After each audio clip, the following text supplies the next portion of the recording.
Dans le monde du rap, la bravade et la vantardise sont de mise. Des histoires d'appartenance à des gangs, aux références au sexe, à la drogue et même au meurtre. Bien que certains puissent considérer ces représentations et des passages, comme celui-ci de la chanson Démon de King Von, comme de simples histoires, la réalité est que le hip-hop, en tant que genre, est indéniablement lié à l'association de la violence. Je pense donc que l'on peut affirmer sans risque que certains de ces artistes ne se contentent pas de rapper sur des vies fictives. Ils s'inspirent des expériences réelles qu'ils ont vécues, y compris l'acte effrayant d'ôter la vie. Curieux de savoir quels rappeurs sont authentiques dans leur représentation des activités criminelles, ne cherchez pas plus loin. Voici des rappeurs qui ont révélé la vérité sur leur expérience de la violence. King Von, originaire des rues de Chicago, dans l'Illinois, King Von a grandi dans les Parkway Garden Homes, également connu sous le nom de O-Block, dans le quartier de Woodlawn. O-Block n'était pas un quartier ordinaire. C'était un endroit où la pauvreté, la criminalité et la violence étaient une réalité quotidienne. Les rues étaient en proie à l'activité des gangs et le bruit des coups de feu résonnait dans l'air. Pour le jeune King Von, cet environnement est devenu sa toile de fond, sa réalité et, en fin de compte, son inspiration. Dès son plus jeune âge, King Von a été exposé aux dures réalités de la vie dans la rue. Il a été témoin des difficultés rencontrées par ceux qui l'entouraient, du cycle constant de la pauvreté et de la violence qui semblait inéluctable. Mais plutôt que de succomber aux circonstances, King Von a trouvé le réconfort et l'expression dans la musique. C'est sur la scène de la drill music que King Von a découvert sa voix et sa raison d'être. La drill music, un sous-genre du hip-hop originaire de Chicago, est devenue une plateforme permettant aux artistes de partager leurs expériences et de mettre en lumière les dures réalités de la vie dans la rue. Avec ses paroles, King Von a méticuleusement peint des portraits vivants des rues impitoyables, mettant à nu les épreuves et les tribulations quotidiennes auxquelles il était confronté. À travers sa musique, il dépeint sans crainte son appartenance à un gang et les réalités brutales de la violence qui saturent sa réalité. King Von était notamment affilié au gang des Black Disciples, une force importante de la culture de rue de Chicago. L'influence de cette affiliation s'est infiltrée dans tous les aspects de son travail artistique, façonnant ses paroles, son style et sa personnalité en général. Dans des titres comme Demon, King Von a prononcé des versets acerbes tels que « Talking about bodies, I got a few »,« Parler de corps, j'en ai quelques-uns »,« 4 plus 3, 3 plus 2 », faisant allusion à son implication dans des activités violentes. L'authenticité de King Von ne se limite pas à sa musique. Son fil Twitter donne un aperçu effrayant de sa psyché, où il glorifie ouvertement ses actes criminels, se moque de ses adversaires et laisse derrière lui une trace numérique de preuves.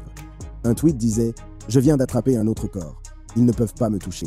Je suis intouchable. » Ces déclarations effrontées brouillaient la frontière entre la réalité et le personnage que King Von avait créé, suggérant une adhésion inquiétante à ses exploits criminels. Si cette authenticité lui vaut la célébrité, elle lui attire aussi des ennuis. King Von s'est retrouvé impliqué dans de fréquentes batailles juridiques, faisant face à des accusations allant de l'agression à la possession d'armes. En avril 2014, Bennett s'est retrouvé dans le collimateur des forces de l'ordre, interrogé en tant que personne d'intérêt dans la mort tragique par balle de Gakira Kei, un membre des gangsters disciples âgé de 17 ans, Barnes.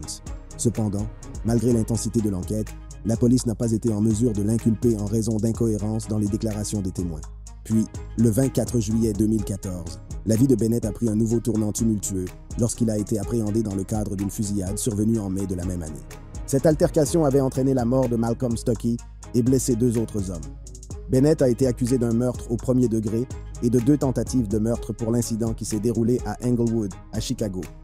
Malgré le poids des accusations portées contre lui, le parcours judiciaire de Bennett a pris une tournure inattendue lorsqu'il a été finalement acquitté de tous les chefs d'accusation en décembre 2017.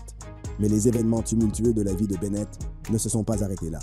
En mai 2019, il s'est retrouvé à nouveau empêtré dans des problèmes judiciaires, cette fois aux côtés de son collègue rappeur Lil Durk.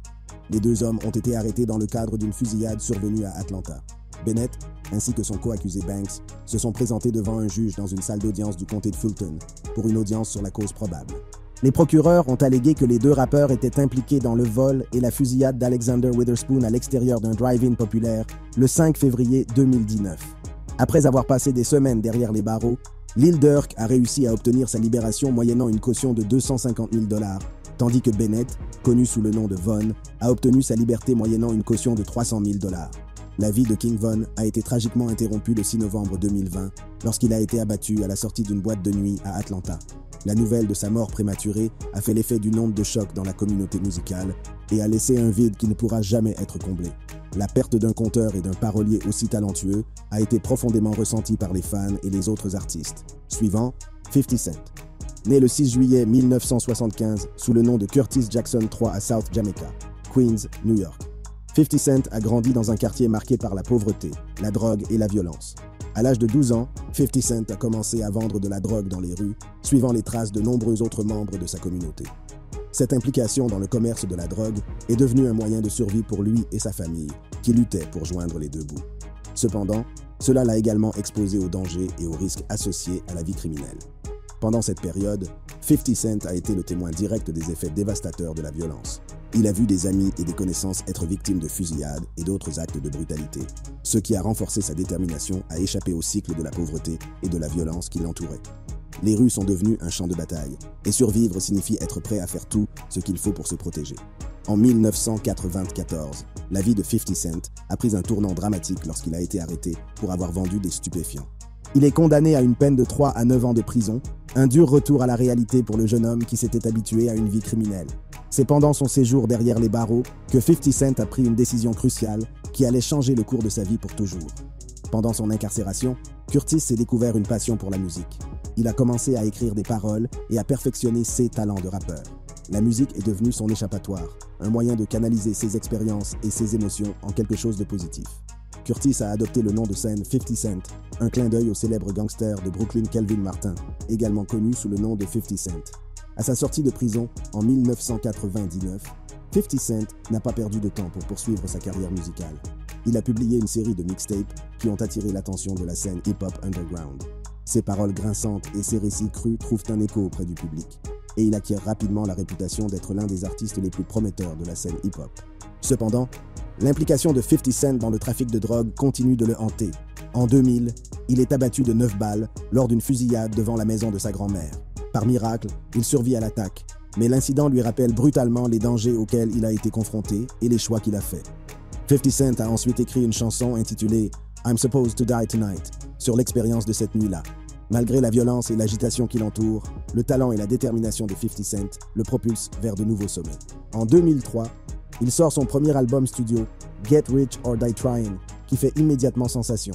L'album a engendré des succès tels que In The Club et 21 Questions et a consolidé le statut de 50 Cent en tant qu'étoile montante de l'industrie musicale. Alors que la carrière musicale de 50 Cent décolle, son implication dans la criminalité commence à s'estomper. Il s'est concentré sur sa musique et a utilisé sa plateforme pour partager ses expériences et mettre en lumière les dures réalités de la vie dans la rue. Grâce à ses paroles, il est devenu la voix de ceux que la pauvreté et la violence avaient réduit au silence. Lil Durk. Tout comme les autres membres de cette liste, Lil Durk fait partie de ceux qui dépeignent avec authenticité les activités criminelles. Né le 19 octobre 1992 sous le nom de Durk Derrick Banks, il a grandi dans le quartier d'Englewood, connu pour son taux de criminalité élevé et l'activité de ses gangs. Durk a été exposé aux dures réalités de la vie de la rue dès son plus jeune âge, en étant le témoin direct de la violence et de la criminalité. Malgré les difficultés rencontrées, Durk a trouvé dans la musique le réconfort et l'évasion. Il est attiré par la scène musicale drill, un sous-genre du hip-hop originaire de Chicago qui dépeint de manière saisissante les dures réalités de la vie dans les quartiers de la ville. Tout comme King Von, ses paroles font souvent allusion au crime et à la violence. Le style mélodique de Durk l'a distingué des autres artistes du genre et a rapidement attiré l'attention sur son son distinctif. Cependant, alors que la carrière musicale de Lil Durk était florissante, sa vie personnelle était souvent mêlée à la criminalité et à la violence. L'engagement de Durk dans la rue n'était pas seulement une toile de fond pour sa musique. C'était une réalité qu'il vivait tous les jours. Il a vu des amis et des connaissances être victimes de la violence qui sévissait dans son quartier. Ces expériences ont façonné son point de vue et influencé les thèmes qu'il a explorés dans sa musique. En 2014, Durk a été accusé de possession d'une arme à feu, un crime qui aurait pu faire dérailler sa carrière naissante. La bataille juridique qui a suivi a marqué un tournant dans sa vie. Durk s'est battu pour laver son nom, en maintenant son innocence tout au long du processus. Finalement, il a été acquitté, ce qui lui a permis de poursuivre sa passion pour la musique. En mai 2019, la vie de Lil Durk et de King Von a pris un tournant radical, car ils se sont retrouvés face à des accusations liées à un incident de tir non mortel qui s'est produit le 5 février de la même année. Les procureurs ont allégué que les deux hommes étaient impliqués dans le vol et la fusillade d'un homme à l'extérieur d'un drive-in populaire d'Atlanta, prétendument motivé par le désir d'obtenir une Jeep Cherokee et $30 000. En octobre 2022, les charges retenues contre Lil Durk ont finalement été abandonnés, marquant un développement important dans leur parcours judiciaire tumultueux. Malgré ses démêlés avec la justice, la musique de Durk a continué à trouver un écho auprès du public. Ses textes reflètent souvent les luttes et les dangers auxquels il est confronté dans les rues de Chicago. Des chansons comme These Ain't What You Want et Sign to the Streets brossent un tableau saisissant des réalités de son environnement, mettant en évidence sa capacité à mêler la narration à des mélodies accrocheuses. Une autre personne qui a ouvertement partagé ses expériences de violence, mais qui s'est retrouvée incarcérée à la suite de cette expérience, est la suivante, Tay-K. De son ascension vers la célébrité avec le tube controversé The Race à sa capture par les marshals américains le jour même de sa sortie, le parcours de Tay-K a captivé la nation. En 2017, l'industrie musicale a été prise d'assaut par la sortie d'une chanson controversée intitulée The Race, par un rappeur en devenir nommé Tay-K. La chanson qui détaillait les activités criminelles de Tay-K est rapidement devenue virale et a gagné des millions de vues sur YouTube. Son rythme entraînant et ses paroles crues ont trouvé un écho auprès d'une génération fascinée par l'attrait de la rue. Mais ce qui a rendu The Race encore plus captivant, c'est le fait que Tay-K était un fugitif au moment de la sortie du film. Il avait fait l'objet d'une chasse à l'homme à l'échelle nationale, les forces de l'ordre de tout le pays s'étant mises en quête de l'arrêter. La chanson est devenue un hymne à la rébellion et au défi, ses paroles reflétant la vie de Tay-K and Fuite. L'histoire derrière le statut de fugitif de Tay-K a commencé par un vol avec effraction qui a pris une tournure tragique. En juillet 2016, Tay-K et un groupe d'amis se sont lancés dans une aventure criminelle qui allait changer leur vie à jamais. Ils ont pris pour cible le domicile d'Ethan Walker, dans ce qui était censé être un cambriolage. Cependant, la situation a dégénéré et Ethan a perdu la vie dans le processus. L'incident a provoqué une onde de choc au sein de la communauté et les forces de l'ordre ont immédiatement ouvert une enquête pour traduire les auteurs en justice. Tay-K, craignant les conséquences de ses actes, a pris la fuite. Il est devenu un fugitif, échappant à la capture pendant plusieurs mois et gagnant ainsi en notoriété. Pendant sa période de fugue, Tay-K a sorti The Race pour témoigner de son défi et de son refus d'être capturé. Les paroles de la chanson brossent un tableau vivant de sa vie en cavale, avec des références à ses rencontres avec les forces de l'ordre, à sa détermination à échapper à la capture et à son mépris pour les conséquences de ses actes. La chanson a touché une corde sensible chez les auditeurs qui ont été captivés par l'audace et la rébellion de son histoire. Alors que The Race gagnait en popularité, la chasse à l'homme lancée contre Tay-K s'est étendue à tout le pays. Les forces de l'ordre ont intensifié leurs efforts pour le retrouver, utilisant diverses ressources et stratégies pour le traduire en justice. La couverture médiatique de l'affaire n'a fait qu'alimenter la fascination du public pour l'histoire de Tay-K, faisant de lui un symbole de rébellion et de défi. Enfin, en juin 2017, la vie de Tay-K en tant que fugitif a pris fin lorsqu'il a été appréhendé par les marshals américains dans le New Jersey. La nouvelle de sa capture s'est rapidement répandue et la nation a regardé le jeune rappeur, qui était devenu un symbole de rébellion, être enfin traduit en justice. Plus qu'une simple chanson, The Race est devenue un phénomène culturel. Elle met en évidence le pouvoir de la musique à capter l'attention et l'imagination des masses, même face à la controverse. L'accession de Tay-K à la célébrité grâce à cette chanson témoigne de la fascination pour le crime et la rébellion qui imprègne notre société. Suivant, Young Thug. Bitch, I keep a knife like Michael Myers, I was about to stab him 30 times like porcupines, and I got rainbow diamonds on like Mike and Ike's. Est l'une des nombreuses mesures de Young Thug qui font allusion au meurtre et à l'assassinat. Dans la chanson intitulée Tomorrow Till Infinity, Thug souhaite transmettre l'intensité de la douleur qu'il infligerait à ceux qui le contrarient. Il lance un avertissement tout en se vantant de ses bijoux aux couleurs vives. Depuis ses débuts à Atlanta jusqu'à son ascension dans l'industrie musicale, le parcours de Young Thug a été marqué par la controverse et les problèmes juridiques. Les débuts de Young Thug ont été marqués par son implication dans les gangs locaux, ce qui a eu un impact profond sur son éducation et son parcours ultérieur dans l'industrie de la musique. Ayant grandi dans les quartiers criminels d'Atlanta, en Géorgie, Young Thug a été exposé à la violence et aux activités criminelles dès son plus jeune âge. Les rues sont devenues son terrain de jeu et il s'est rapidement retrouvé mêlé au monde dangereux des gangs. Adolescent, Young Thug est attiré par l'attrait de la rue. Le sentiment d'appartenance et la camaraderie qui accompagnent l'appartenance à un gang lui donnent une identité et un but. Cependant, cela l'a également exposé à un monde rempli de violence, de drogue et de dangers permanents. L'influence du mode de vie des gangs a commencé à façonner le comportement et l'état d'esprit de Young Thug. Il adopte un extérieur dur, adoptant le personnage de la rue qui fera plus tard partie de son image publique. Les expériences qu'il a vécues à cette époque laisseront une marque indélébile sur sa musique et sa vie personnelle. L'environnement des gangs était caractérisé par des rivalités, des conflits territoriaux et des luttes de pouvoir constantes. Young Thug s'est retrouvé pris entre deux feux de ces conflits et a été témoin d'actes de violence qui auraient choqué la plupart des gens. Les fusillades, les coups de couteau et autres actes de brutalité font partie de sa réalité quotidienne. L'exposition constante à la violence a eu un impact profond sur la psyché de Young Thug. Elle a façonné Il a influencé sa vision du monde et les thèmes qu'il explorera plus tard dans sa musique. Les dures réalités de la rue sont devenues la toile de fond de ses paroles, alors qu'il cherchait à exprimer la douleur, la lutte et la résilience de ceux qui vivaient dans des circonstances similaires.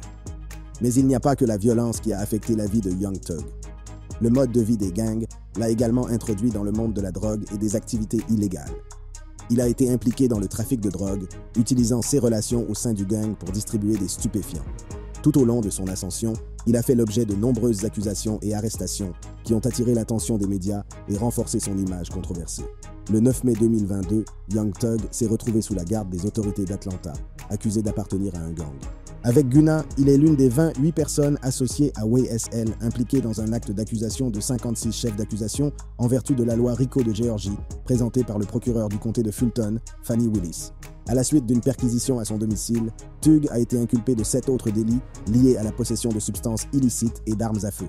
Détenu à la Cour supérieure du comté de Fulton, ses demandes répétées de libération sous caution ont été rejetées et il est resté incarcéré à la prison du comté de Cobb depuis son arrestation. Ses paroles décrivant la violence et la brutalité sont actuellement utilisées au tribunal comme preuve dans cette affaire. La prochaine étape est la suivante. G. Herbo. G. Herbo est connu pour ses récits crus et authentiques. G. Herbo, anciennement connu sous le nom de Lil Herb, est né et a grandi dans les rues de Chicago, dans l'Illinois. En grandissant dans l'un des quartiers les plus connus et les plus criminels, G. Herbo a dû faire face à de nombreux défis qui ont façonné sa vie et sa musique. Le South Side de la ville, en particulier le quartier d'Englewood, est devenu la toile de fond de son éducation, où la criminalité et la violence étaient une réalité quotidienne. Dès son plus jeune âge, G. Herbo a été exposé aux dures réalités de son environnement. Les coups de feu résonnaient dans les rues et la présence des gangs et de la drogue était constante. Il est difficile de résister à l'attrait de la vie dans la rue, et de nombreux camarades de G. Herbo succombent aux tentations et aux dangers qui l'accompagnent. L'un des plus grands défis auxquels G. Herbo a été confronté était le manque d'opportunités et de ressources dans sa communauté. La pauvreté était endémique et l'accès à une éducation de qualité et à des possibilités d'emploi était limité. De nombreux jeunes du quartier se sentaient pris au piège, avec peu d'options pour un avenir meilleur. Outre les défis extérieurs, G. Herbo a également dû faire face à des difficultés personnelles. Il a perdu des amis et des membres de sa famille très tôt, victimes de la violence qui sévissait dans les rues.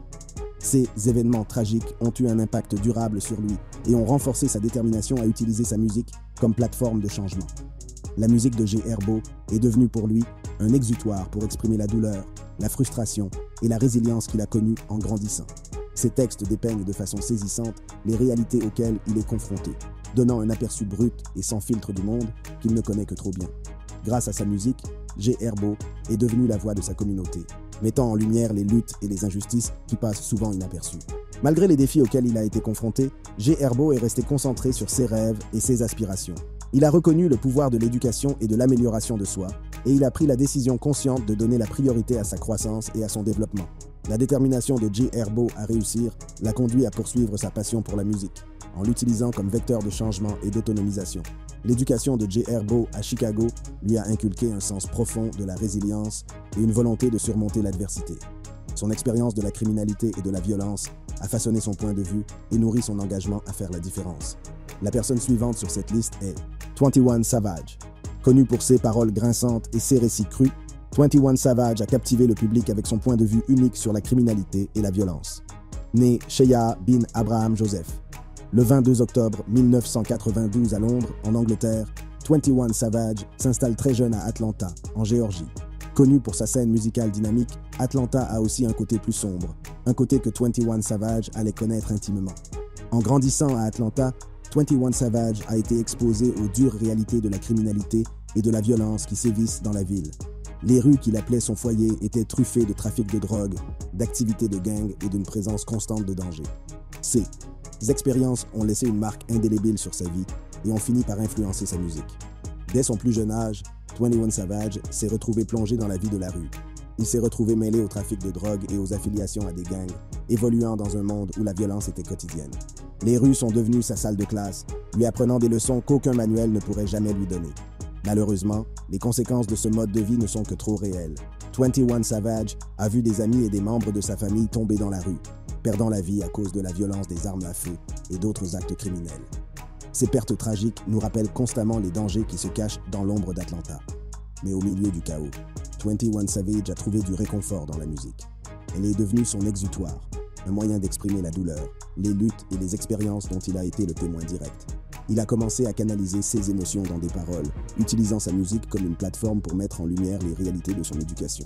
En 2013, 21 Savage a fait ses premiers pas dans l'industrie du disque en publiant une série de mixtapes indépendantes qui ont été acclamées dans la région. Ses premiers projets ont mis en valeur son talent brut et sa narration sans filtre, captivant les auditeurs avec ses récits croustillants de la vie de la rue. Cependant, c'est sa collaboration avec le producteur Metro Boomin sur l'EP Savage Mode en 2016 qui l'a propulsé sous les feux de la rampe. Mais la célébrité s'accompagne d'une surveillance accrue.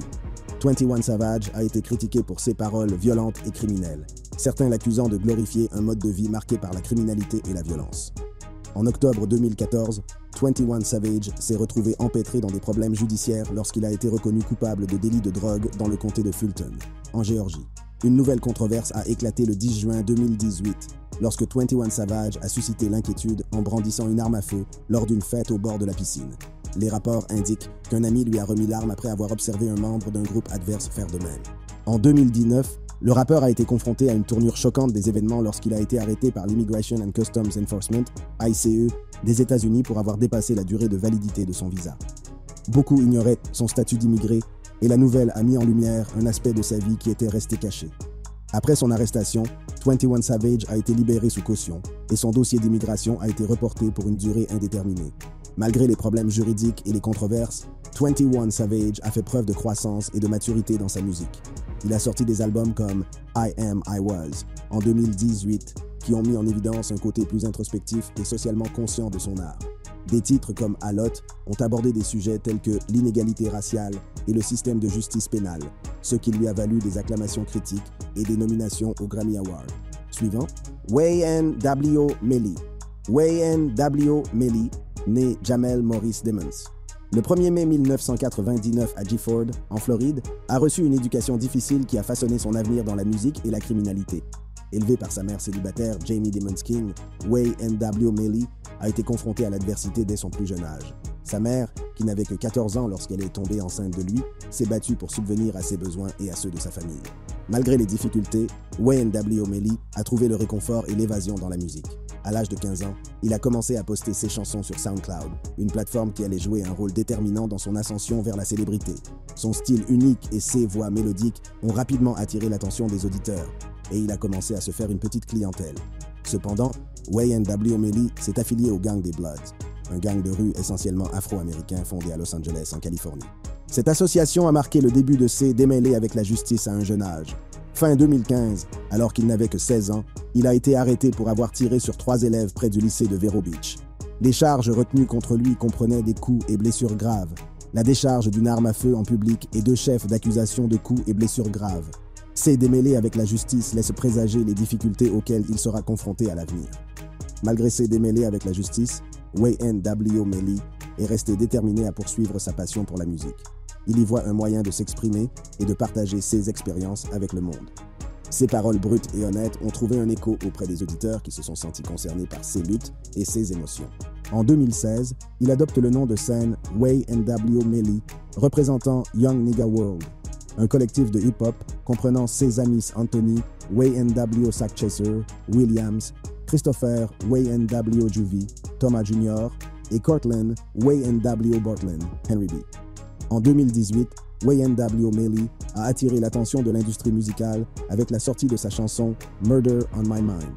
Cette chanson trap, caractérisée par sa mélodie lancinante et ses paroles introspectives, approfondit les thèmes sombres des idées homicides. Avec des lignes comme « Je ne voulais même pas lui tirer dessus, il m'a juste pris par surprise.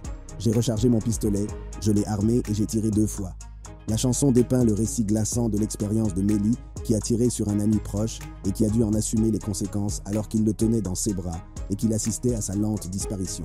Malgré son sujet controversé, le titre a trouvé un écho auprès du public et a permis à Wayne W. Melly de percer dans le grand public. L'engouement autour de Murder on My Mind est cependant vite éclipsé par une tragédie. L'année suivante, Wayne W. Melly s'est retrouvé plongé dans un maelstrom juridique lorsqu'il a été accusé du double meurtre de 2 autres rappeurs qui faisaient partie du collectif Wayne W. Les victimes sont Anthony, Way N.W. Sackchaser, Williams et Christopher, Way N.W. Juvie. Thomas Jr., ces allégations ont provoqué une onde de choc dans la communauté musicale et jeté un voile sombre sur la carrière naissante de Way N.W. Melly. Bien qu'il ait clamé son innocence, il s'est retrouvé au cœur d'une bataille juridique, faisant face à de graves accusations qui pourraient potentiellement déboucher sur une longue peine de prison. La juxtaposition de son ascension vers la célébrité et de la sombre réalité de ses démêlés avec la justice a donné lieu à un récit saisissant qui a captivé à la fois les fans et les critiques. Le dernier point, mais non le moindre, est le suivant. Gucci Mane. Avec 16 albums studio et 71 mixtapes à son actif depuis 2001, Gucci Mane a eu un impact significatif sur la scène rap underground. Gucci Mane, né Radrick Delantic Davis, a eu une éducation difficile qui a joué un rôle important dans sa vie. Élevé par sa grand-mère paternelle à Bessemer, en Alabama, Gucci Mane a dû faire face à de nombreux obstacles dès son plus jeune âge. Grandissant dans un quartier marqué par la pauvreté et la criminalité, il s'est retrouvé entraîné dans un monde de drogue et de violence. Dès son plus jeune âge, Gucci Mane est exposé aux dures réalités de son environnement. L'attrait de la rue et la promesse d'un gain rapide étaient trop tentants pour qu'il puisse y résister. Il a commencé à vendre de la drogue pour survivre et échapper aux difficultés qui l'entouraient. Cependant, cette décision le conduira sur un chemin semé d'embûches, plein de dangers et de conséquences qui changeront sa vie. Au fur et à mesure que Gucci Mane s'engageait dans le commerce de la drogue, il a été confronté à de nombreuses situations mettant sa vie en danger. Les rues ne pardonnent pas et il est constamment menacé par des gangs rivaux et des individus qui cherchent à exploiter sa vulnérabilité. La violence est devenue une présence trop familière dans sa vie, alors qu'il naviguait dans le monde perfide des trafics de drogue et des guerres de territoire. Malgré les dangers auxquels il était confronté, Gucci Mane a réussi à persévérer et à obtenir son diplôme de fin d'études secondaires. Cependant, son implication dans le trafic de drogue n'a cessé de croître, ce qui lui a valu de nombreux démêlés avec la justice. L'attrait de l'argent rapide et le désir d'échapper à sa situation ont obscurci son jugement et l'ont poussé à s'engager dans la voie du crime. Les conséquences des actes de Gucci Mane ont fini par le rattraper. En 2005, il est arrêté pour trafic de drogue et condamné à une peine de prison. Cela marque un tournant dans sa vie, l'obligeant à faire face à la voie destructrice qu'il avait empruntée. Pendant son incarcération, Gucci Mane a eu le temps de réfléchir à ses choix et à l'impact qu'ils ont eu sur sa vie et sur son entourage. Pendant son séjour en prison, Gucci Mane a pris la décision de changer de vie. Il a reconnu la nature destructrice de son implication dans la drogue et la violence et s'est juré de rompre avec ce cycle. La musique est devenue son salut, lui offrant un exutoire pour ses émotions et un moyen d'exprimer ses expériences. Fait remarquable, même en prison, Gucci Mane a continué à sortir de la musique, démontrant ainsi sa résilience et sa détermination. Son talent et son style unique ont attiré l'attention des initiés de l'industrie, renforçant encore son statut d'étoile montante du monde du rap. Sa musique a trouvé un écho auprès du public, qui a été captivé par son authenticité brute et le réalisme cru de ses paroles. L'éducation difficile de Gucci Mane et son implication dans des activités liées à la drogue ont sans aucun doute façonné son parcours. Des rues malfamées de Bessemer, en Alabama, au sommet de l'industrie du rap, il a surmonté d'immenses défis et s'est imposé comme une force avec laquelle il faut compter. L'impact de Gucci Mane sur l'industrie du rap va bien au-delà de ses luttes personnelles. Sa carrière musicale a été tout simplement prolifique, avec une discographie qui s'étend sur plus de 2 décennies. De son premier album, Trap House, sorti en 2005, à ses projets les plus récents, Gucci Mane a toujours repoussé les limites du sous-genre de la musique trap et laissé une marque indélébile sur l'industrie. Merci d'avoir regardé cette vidéo. Si vous avez apprécié cette vidéo, cliquez sur l'une des boîtes qui s'affichent sur votre écran pour regarder d'autres contenus similaires.